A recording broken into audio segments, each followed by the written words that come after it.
Good morning, good afternoon, and good evening, everybody. Thank you for tuning in to another Supatease video. And this weekend is the final Arena World Championship tournament, and I wanted to construct a tier list on my predictions for which specializations are going to be the most likely to take it all, which specializations are we probably not going to see whatsoever, so you can start to get an idea for what the competition is going to be like this weekend. And if you want to stay up to date with changes related to World of Warcraft, then make sure to smash that subscribe button. Your support is greatly appreciated. So let's get started. Affliction Warlock. Now, Affliction Warlock we saw during the cup stages in Europe, mostly played by Mercy. It was kind of a counter wizard cleave.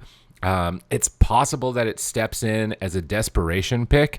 I'm thinking against Echo. If we see that matchup happen in the finals, I could see it potentially going in, but I'm not sure if I believe in it actually winning. So for me, I think it's probably coming in the middle of the pack. There's a chance that we see it in a counter wizard setup, but I'm not on boat with it taking it all the way. Arcane Mage, on the other hand, there are a lot of people dedicating a lot of time to Arcane Mage right now, and it is really looking like a monster specialization, topping the damage meter, really untouchable in a lot of situations. And surprisingly, I think that this is a specialization that could win. I'm thinking most likely in North America and not so much in Europe, but in North America, I think Arcane Mage is going to be very popular. Arms Warrior, I'm not really set on this specialization taking the whole thing. I think there's a lot of other melee DPS when it comes to tournament play, playing at the highest level, that are going to be able to outpace Warrior. It's probably similar to Affliction Warlock, where it might pop in every once in a while, but I'm somewhat even doubting that. We saw it used mostly by Brain's team, Luminosity, and it was used to try and counteract the Shadow Priest Rogue and try and deal with the Boomkin Rogue, but I think that their team has other plans in mind, given that, Mage is more viable. I think they're probably going to be using Ceruleum. I think Warrior's probably going to fall off. Still a solid spec, so it might pop in a few rounds out of desperation or something, but I'm not really sold on it making it all the way through. Assassination Rogue. Now, there's a couple people that still play this spec, and I think it's mostly just because they can't play sub. Now, I don't think it's going to win, and I think that those teams are probably going to rely on other melee DPS that are currently strong, going to be higher ranked on this tier list. But surprisingly, I think that you might see it. I don't believe in it taking it the whole way, which is why it's coming into the middle, where you might see it a couple times, but I don't think it's going to be able to win. Augmentation Evoker, I don't think it's going to win the whole thing. But I do think some teams may utilize it as kind of like a counter melee cleave pick. It seems really strong into double melee with blistering scales and the high mobility, and it's just really durable. But I don't see it winning the whole thing. I think that it's too easily crowd controlled. There's a lot of setup burst-based compositions that can outpace it when it comes to tournament play.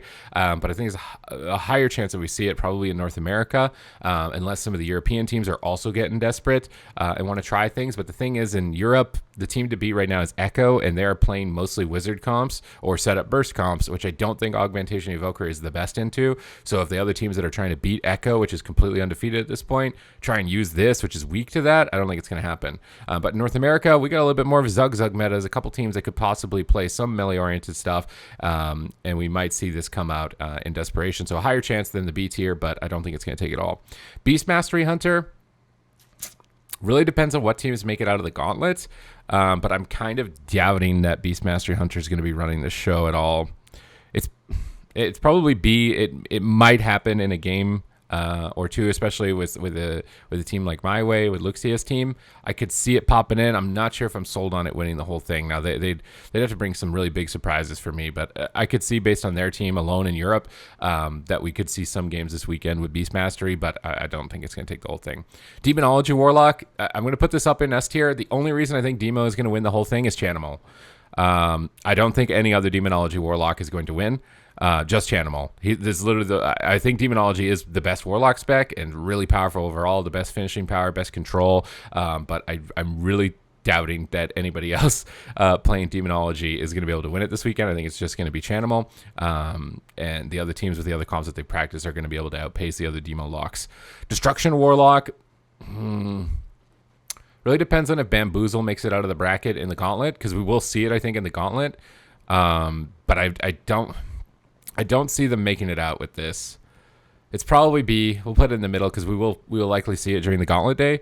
But I'm kind of doubting, if they focus on Destro, that it's going to make it much further than that. Devastation Evoker, probably a 0% chance.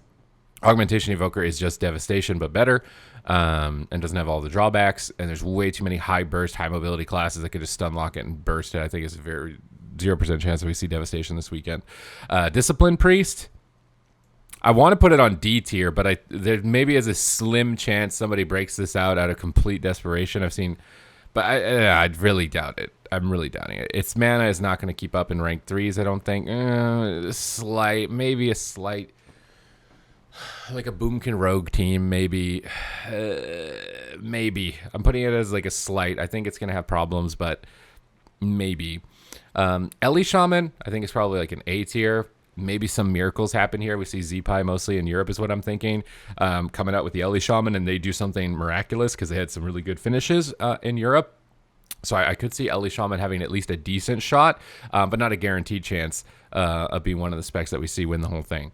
Enhancement Shaman, this is one where the only team that's really utilizing it is the last place team in the Gauntlet in North America, which is Shaz's team on the Paladin, which we saw qualify last minute. In Europe, it might be Blizzo's team, possibly, that we see break this out at some point, maybe even Swapsy at some point. For some reason, I actually think that it might be able to go all the way through the Gauntlet. Now, I don't know if it could win the whole thing. It would be a stretch to go all the way from the Gauntlet all the way to first place. But I think it has potential, so I'm putting it a little bit higher than the B tier. I think Enhancement actually has potential. I think the one shot is actually really strong on it. I think in North America it probably stands the best chance as opposed to Europe. But I think that there could be a chance for Enhanced Shaman to have a really good performance. Feral Druid, this is again probably only going to be played by one team in Europe. Would be my expectations. Depends on the North American Gauntlet. Foxy will play this in the Gauntlet, so we'll see it at some point. So probably like a middle pick. Could maybe make it all the way, but I think it's gonna have a tough time competing with the S and the A tier specialization compositions most likely. Fire Mage, this is another one that I think could. I think it's gonna take it more than Arcane. I think that RMP is probably gonna be played quite a bit. Fire and Subtlety Rogue. I don't know if I believe that it's going to win the whole thing. So that's holding it back from going on to S tier. I don't think that I could see it winning the whole thing, but it could definitely have a deep run. I think we're going to see quite a bit of Fire Mage Rogue throughout the competition. Frost DK, I think it's probably a 0% chance. It's actually surprisingly good at killing things like Resto Shamans. But I don't think anyone's going to play a Resto Shaman. I think it's going to be pretty much only one healer the entire time. So kind of doubting that we're going to see a lot of Frost Death Knight.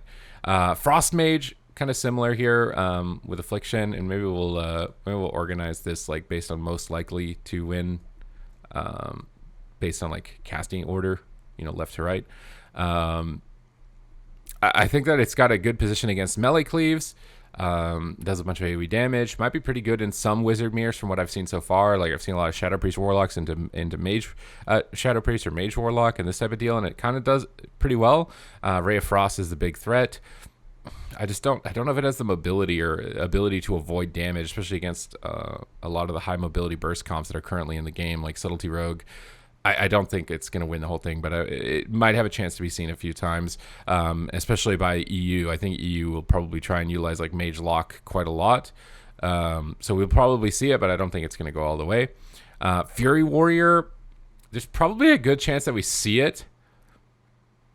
Is it really higher than Arms? Because Blizzo, he might play Windwalker, might play... I feel like if I put Fury higher than Arms... I think Swapsy's team might play it, is the thing. I think they might play like Moonkin Fury Warrior. I think that alone might give it a higher chance than Arms. Especially in the Wizard meta of Europe, I think Fury's better than Arms.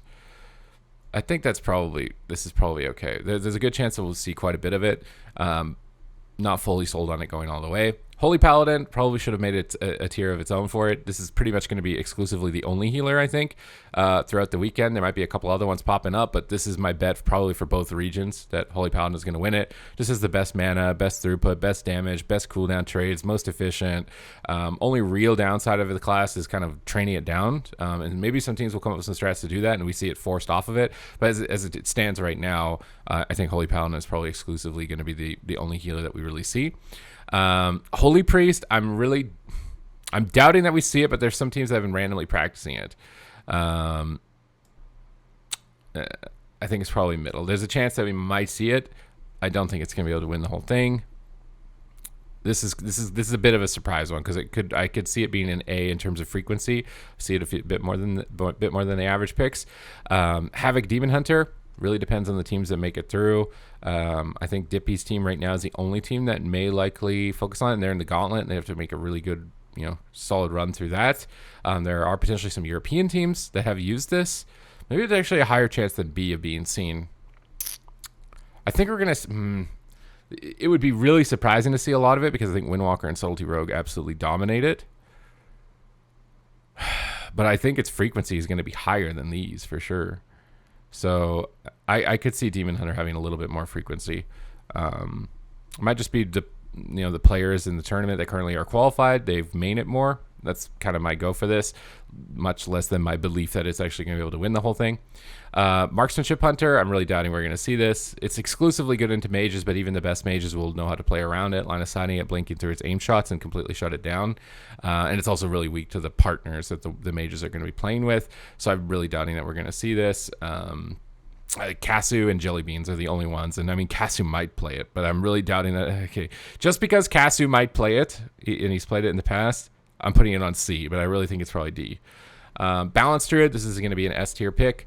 Again, I think in Europe, I don't know if anybody's going to be able to beat Echo with Demo Boomkin. They're really the team to beat. They're just absolutely owning everybody.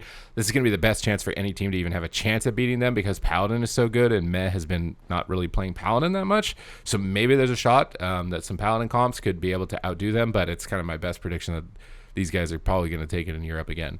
Mistweaver Monk, I really don't think it's going to be good this weekend. I think the high crowd control available, it might pop up. So again, like middle of the pack might pop up by a few teams out of desperation, or teams that don't main Paladin or don't main Prezivoker, and they're playing it. So I think that could pop up, but I don't think it's gonna be able to compete with the best specs in the game. Outlaw Rogue, this one's a wild card because people are actually practicing this, but I don't understand why. Because Subtlety does more damage, is tankier, and has more CC. So, I mean, the main difference is like the grappling hook mobility. It can move around a bit more. I do legitimately think we're going to probably see it at some point. I should probably put this over here because I think Beast Mastery is probably the most likely range to see. I think we are probably going to see it maybe once or twice, but I feel like people are overselling it or overhyping on its potential here for the tournament this weekend. But based on the practice that I've seen from teams so far, I think it's definitely a pop up, especially maybe in the Gauntlet or something like that on Friday. Preservation Evoker, again, this is a heal I think that could win the whole thing, mostly just because of Meh and possibly Sea-Doo, but even Sea-Doo has been playing a lot more Paladin, even given how good he is at Preservation. So, but in Europe, I think Meh will be mostly relying on this, and maybe some Holy Priest and RMP or something like that if they absolutely have to switch off of it, depending on how these Paladin comps do. But I could see Preservation Evoker taking it mostly in Europe. Resto Druid, I'm really doubting this thing can win the whole thing, but Asgrath and Flop are Resto Druid mains. And if they haven't been putting enough time into the Paladins, they were playing a bit of Shaman. At least Asgrath was playing a bit of Shaman, but I don't think Shaman is as reliable as it was. Unfortunately, I don't think it was the best investment. It's probably middle just because I think people are main Resto Druids for like a decade, but I just don't see it doing well. I think Preservation Evoker, they did hotfix the Fire Breath Purge. It will silence the Evoker. It's not, I don't think it's like the end of the world when you get silenced by it, but there is that. Maybe there's some possibilities. Retribution Paladin, it's probably B tier again. I think Prev's team utilized Ret Paladin in North America. They could if they needed to, but I'm kind of doubting it with Holy Paladin being so good. I think they're going to use Windwalker and Mage, kind of their OG comp. They might be benefiting a lot here from these patch changes. Probably B. There might be a chance that we see it, similar to that of Ret Paladin. A chance that we see it a couple of games, I think, but I don't see it doing really well. Restoration Shaman, pretty much I think we're only going to see this in North America if we do see it, and it's probably Absturge. But even him, I'm kind of doubting that it's going to do very well. I don't think that its throughput can keep up with the best in the game. So I'm going to put it on B. I think Resto Shaman, it might pop up a few times. Maybe A, just because North America is so dense on Resto Shamans. There's just so many of them. A or B? Based on the practice I've seen so far, I'm really doubting it's going to be seen that free. I think it's probably fair to put it here on B. Shadow Priest, I could see taking the whole thing between Prev's team possibly utilizing it at times. And some of the European teams, the problem with the European teams is that they're not really main Shadow Priests. It's all Ellie Shamans trying to re-roll Shadow Priests at the last second. But if they actually put some time into it, I could see it having a shot in Europe, but mostly in North America. I think Shadow Priests are going to have the best chance. Subtlety Rogue, this is one that I still think is going to be S tier. It's just really strong right now. Boomkin Rogue and Shadow Priest Rogue and Mage Rogue, like all those combinations of classes are going to be really strong, and those teams are going to be benefiting quite heavily from all the changes that have come through. Survival Hunter, we've only really ever seen one person play it, and I don't think they're in the gauntlet anymore, so I'm kind of doubting that we're going to see Survival. Unholy Death Knight, I'm putting this on A tier. It's probably the most likely A tier spec if there was one to be able to take the whole thing. I think that these classes are probably outpacing Unholy Death Knight a little bit, and it's mostly just Mez and like maybe a European team that's just desperate and trying to figure out an option to beat Echo, where I could see this popping up and consistently doing well. Windwalker Monk, this is another S tier melee. I think that Windwalker Monk is phenomenal right now. Arcane Windwalker is really strong. Enhancement Windwalker is another kind of sleeper comp that we're waiting to see. And even a little bit of Boomkin Windwalker is starting to pop up. Windwalker could definitely have a solid shot of taking the tournament, definitely in North America, and possibly even in Europe as well, with some of the Warrior mains likely having to rely on some other specialization, assuming that they've made the preparations for the tournament this weekend. But you can see there's a lot of specializations that have a pretty good chance of taking the tournament this weekend. It should be really exciting. North America is completely open. Like it's impossible to tell who's going to win in North America. And in Europe, it's all about what have they been practicing, because not a lot of them stream. They've all been kind of silent. What's going on in the darkness, the murky waters, the threats for Echo, what's lurking? Is Paladin being the strongest healer now going to be a threat for their team possibly going down, because they've been pretty reasonably untouchable from week to week in the tournaments, and this is the last weekend if anybody is going to be able to take them down. But other than that, I hope that you enjoyed the video. Thumbs up if you did. Comment down below with your thoughts. What are you most excited about in the tournament this weekend? And other than that, thank you very much for watching the video. I will see you in the next one.